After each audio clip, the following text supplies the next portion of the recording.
Imagine this, waking up in the morning, you walk into your kitchen. You see someone is making your coffee. Not your mother, not your wife, not even your maid, but a humanoid robot. It hands you a cup of coffee, perfectly brewed with the amount of sugar you like. You might think this is some kind of science fiction, right? But what if I told you that the price of a humanoid robot has officially dropped lower than the price of a Honda City car? We have spent last 3 years obsessing over AI that lives in our screens like ChatGPT, Claude, DeepSeek. But while we are busy generating emails and images, something terrifyingly massive was happening in labs of Silicon Valley, factories of China, and warehouses of Bengaluru. AI now has grown legs.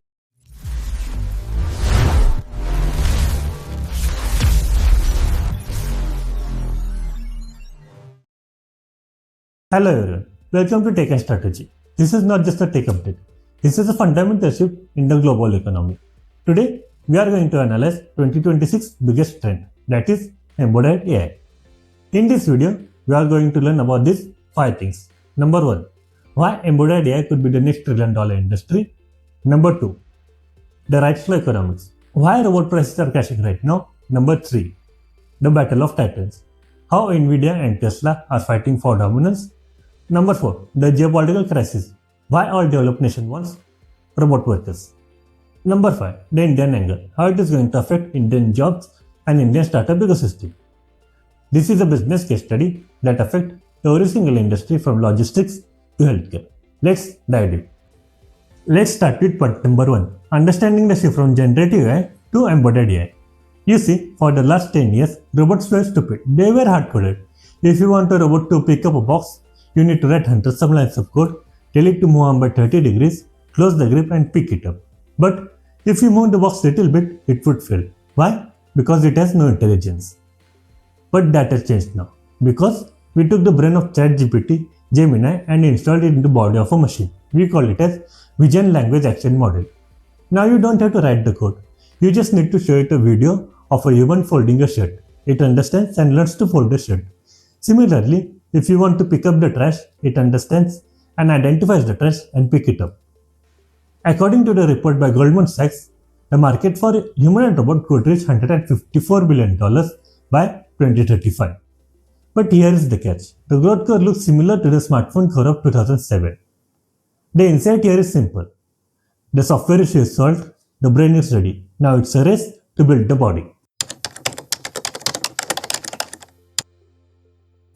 Now, this brings us to point number 2, the right flow economics. Why robot prices are crashing right now? You see, for a technology to change the world, it doesn't just need to be cool, it needs to be cheap. In 2022, a Boston Dynamics robot could cost $150,000, that is around 1 crore Indian rupees. No factory owner in India is going to buy it. It makes the financial sense. But look what has happened now. The prices of motors, batteries, sensors and actuators has dropped significantly. Why? Because the electric vehicle industry has spent the last decade researching and driving down the prices of the batteries, motors, sensors and actuators. The robotics industry is just piggybacking in the supply chain of car industry. Take the example of Unity Robotics from China. Last year, they launched a mass market humanoid robot for just $16,000. That is around 13 to 14 lakh rupees. If you are a business owner, do the math. A human worker in US costs $50,000 yearly, salaries plus insurance. But a humanoid robot costs $16,000 once.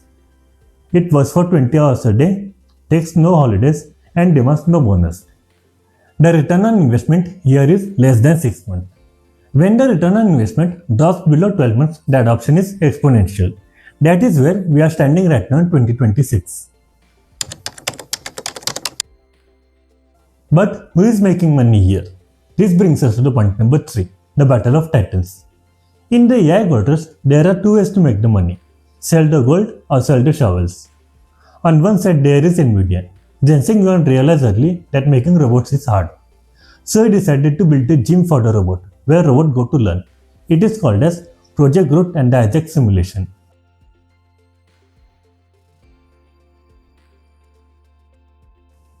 In this, Nvidia creates the digital twin of the physical world, where a robot practices millions of times before being downloaded into a physical body. Here, Nvidia is selling chips and the software and are becoming the operating system of physical world. On the other side, there is Tesla. Elon Musk here is not selling the software, he is selling the labor. By 2026, Tesla is already using 1000 Optimus robot model in their gigafactories. They are their own first customers. Elon Musk's strategy here is vertical integration. He makes the batteries, motors, body and the software. The business concept here is both have their own ways of making money.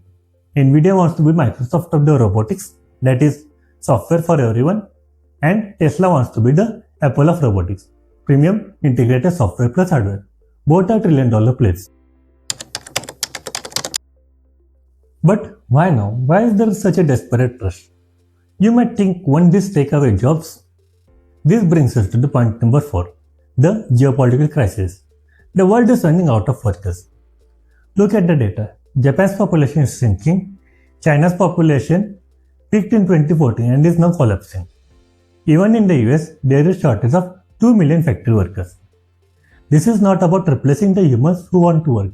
It is about filling the gaps where there are no humans left. In 2026, we are going to see rise of dark warehouses. Warehouses where there are no human workers, only robot workers. For developed nations, robots are not nice to have. They are the only way to save their GDP from collapsing due to aging population.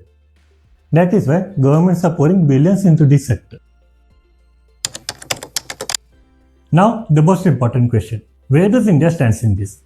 Usually, India misses its hardware bus. We missed the semiconductor bus in the 80s. We missed the smartphone manufacturing bus initially. Are we going to miss this robotics bus? Actually, the situation in India is quite interesting. India has two massive advantages and one massive disadvantage. Advantage 1, the software win. Robots run on AI, and the large share of world's AI talent is already concentrated in Indian IT sector. Companies like Grey Orange and Adverb have already become global leaders in warehouse robotics. Now a new way of Indian startup is emerging to build a software brain that powers the next generation of robots. Advantage 2, becoming the world's factory. As global companies adopt China plus one strategy and diversify their supply chain, India emerges as a key manufacturing destination. Apple is already producing iPhones in India. Tesla is looking to start manufacturing. These factories require a large scale of automation, which positions India as a potential testing ground for the robots. However, India must reinforce its manufacturing ecosystem to capture this opportunity. Programs like Make in India and Startup India should be executed in a way that ensures India could become a builder of robotics technology, not just user of it. Disadvantage, the hardware components. India still imports batteries, sensors, motors and actuators. Without a PLI, production link incentive scheme specifically focused on precision robotics components, the country would remain an assembler of the robot rather than a manufacturer. But here is the exciting part. The new opportunities could rise in Indian IT service sector. Companies like TCS and Infosys are already managing a large scale of world's cloud infrastructure.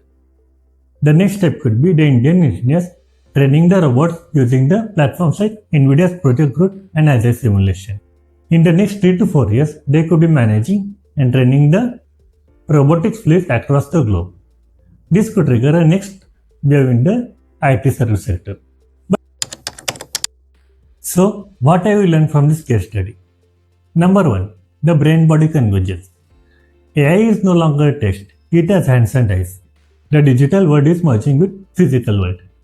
Number 2. The price war. Economics of scale have brought robot prices down to the level of a car. Adoption will now be exclusive. Number 3. The demographic gap. This tech is driven by necessity, a lack of young workers in developed nations.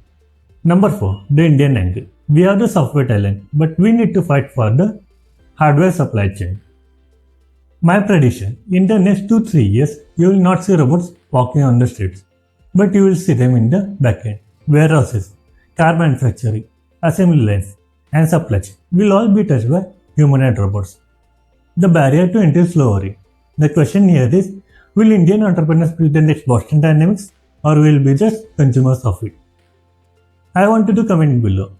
Do you think is India ready for this robotic revolution, or is our label still too cheap for the robots to compete? It's a controversial topic. I want to hear your thought. Thank you so much for watching. Don't forget to hit like and subscribe.